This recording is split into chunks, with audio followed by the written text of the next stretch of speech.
Hey everybody, Mike here. Today we're going to talk about the number one wealth creation problem. Most people, if they were honest, would admit that they would like to not have to worry about money. Okay, financial freedom means different things to different people. Maybe it's a different income level for certain people rather than others. Maybe it's a number that they have to hit in order to consider themselves financially free. But at the end of the day, it usually comes down to a couple of key themes. One is being able to spend time, the freedom to spend time with their family and with their loved ones without having to worry about something else. In essence, it comes down to having control over your time and how you spend it. Sadly, most people aren't there, right? And the problem is that they probably won't get there. We've been conditioned to think that it's okay, it's just a part of life. But what is it actually that stands in our way? What actually is it that stands in the way of people getting to that point?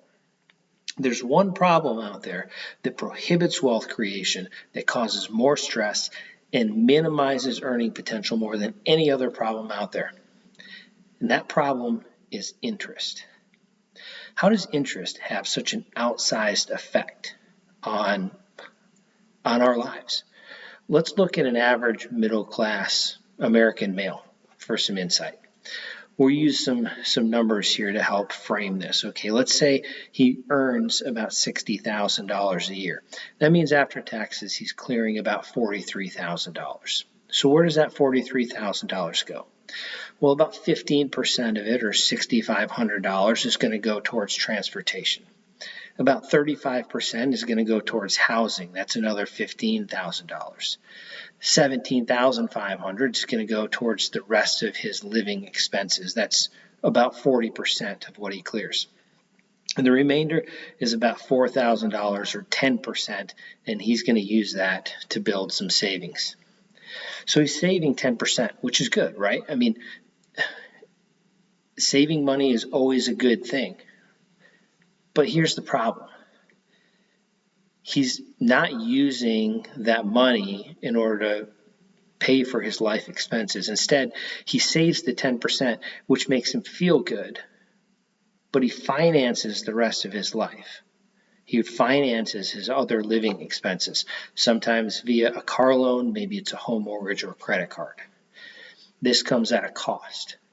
What does that cost? He's using other people's money, and that's not free. It's not free to do that. The question is, how much of his monthly income actually goes towards financing? For the average vehicle loan, roughly 20% of every payment that you make goes towards interest. What about home mortgages? We've been told that a home is a good investment and we should always try to purchase a home, right?